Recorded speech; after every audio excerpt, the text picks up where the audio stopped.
Welcome, it's me again. And I'm not alone this time on the couch because I have with me somebody very special, somebody very youthful, it's infectious. Her name is Anita Abada. Yes, I said that right, Abada.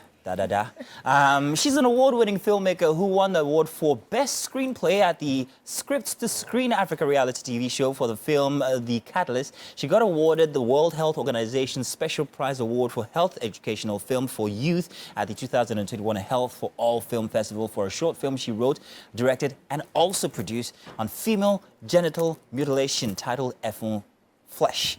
And let's say welcome, Anita. You are welcome. Glad to have you here. Thank you so much. I'm so excited to be on the show today. Oh, thank you very much. I meant it when I say your youth is infectious. Oh.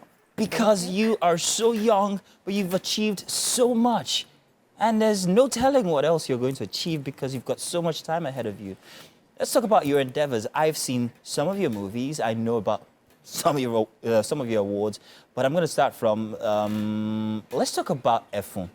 Okay. Effon was written by you, if I'm not mistaken. Yes, I wrote, directed, and produced it. Wrote, directed, yes, it was a short film. Short film about female genital mutilation. mutilation. Yes. Now, that also got a couple of awards now, didn't it? How many exactly did it get? Actually, I think 3 awards. 3 awards. Yes, that was World the Health European Organization? Union, World Health Organization, then a festival in Tunisia on sexual health.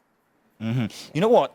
Before we go deep into it, let's take a quick look at the teaser for Effon so that people can see your ability. Alrighty. All right, so let's do that, shall we?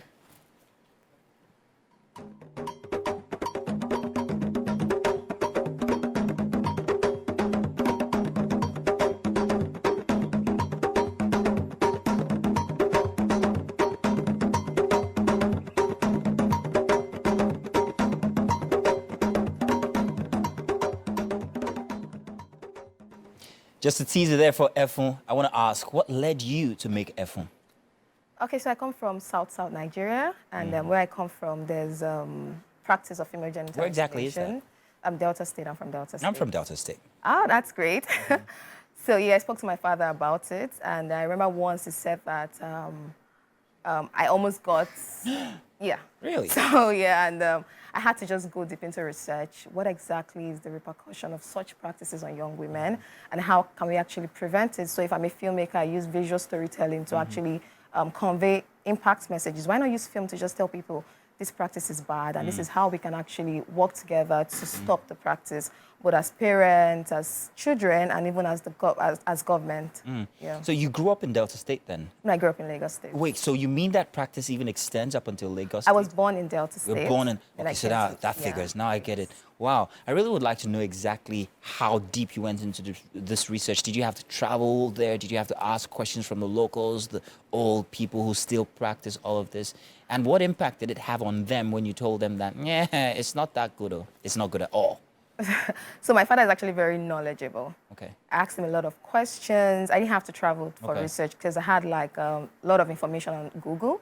So I went on Google to read about it.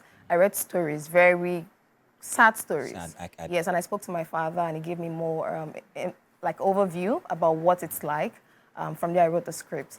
But I did a local screening in Osun State because I know it's like a very serious practice in Osun State. So I went there, and when I got there, I met with the ballet of Idiokiti specifically. Okay. Yeah, and when I spoke to him about the project, he was really excited to have the film screen in Osun State because he was like, okay, this is actually something they practice. So he wants to know more about it. And when I finished the screening, I did like a sensitization project. I met with the locals, the women, and other How people. did they accept the information you gave to them? Well, for them, it was like, okay, this is new. It was news? Yeah, it was new because they are used to the practice. So to them, it feels like when you practice female genital mutilation, it makes the woman more beautiful.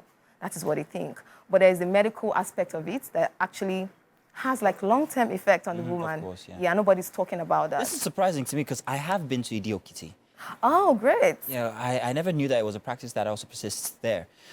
Now, that wasn't the end. You went on to make another piece that was still, advocated for something. This time you were advocating for the begging culture and this was Bani, Yes. where you worked with child actors again.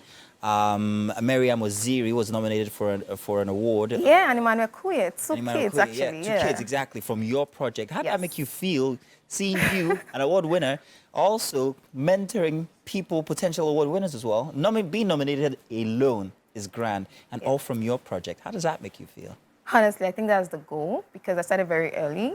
So I wanted to see other people actually start their career on time. And there's this old talk about getting into the film industry is very hard. Yeah. And I feel like if I can actually use my platform to give opportunities to younger people, why not do it? So I was really Working with excited. children. Is it easy? Oh my God, it's stressful. They say when you start working with children or animals, then that's when you really. So it was It's stressful, yeah. I worked with over 100 kids on sets, including extras and the main characters. So we had to do a lot of taking kids back home when it's late because we had to shoot into the night sometimes. So we had to get security personnel. Like, it was really stressful. I can I imagine. know kids have demands a lot. They tell you, oh, I want biscuits, I want bobo. Ice cream. I want my ice cream now, not And you after. can treat them like the adults. You have to give them preferential treatment. Yeah. That might have long-term effects on them, quite frankly, because they become very entitled eventually when they become real actors. That's just me. I'm Right. thinking. But you also have a project called, you had a project called Just the Two of Us. Just the Two of Us is outside the sense of advocacy for, this humanitarian nuance you have for your movies. So I'm wondering, what gives? What happened in between Just the Two of Us and Bani and Efun? I know, right? So, Just the Two of Us was my first feature film. F1 was like my first major project. It was a short film, so I wanted to go into feature film, and I We're got an taking a look at investor. it right now. So, okay. Yeah. No, you can keep talking. All right, great. So I got an investor that wanted to invest in films, and it was during the COVID-19 period. And I'm like, COVID-19 actually is going to make a lot of families, and it's going to mar a lot of marriages too. Yeah. So why not just talk about this? I don't think it's entirely out of the impact aspect still, because the story still follows the life of a couple that's about to get a divorce, and they got locked down in the same place. So the film actually still helps couple know that it's all about communication sometimes. You think your marriage is falling apart, but then you can just talk about it and see that you're seeing things from your perspective, and this person has a different opinion about the situation. Just the Two of Us was during the COVID-19 period. This was your Yes. first project. Yes. How old were you then? You told, actually. I was 24. You're 24 then. Yes. Who did you enjoy the lockdown with? Who were you with, family or friends? I was a family. You were family. And how did that affect your family dynamic? Well, Did you want to run away? no. So I come from a very loving family, Okay. and we support each other basically. Yeah. So I wasn't home at first. I was with my friend.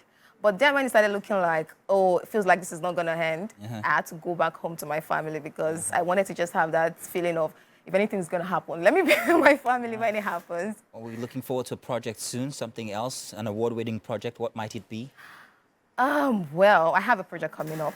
It's in development stage, and I'm working towards having it financed. Okay. Yeah, and I'm currently working on the pitch document and everything. Anita, I have no doubt that it's going to be the bomb.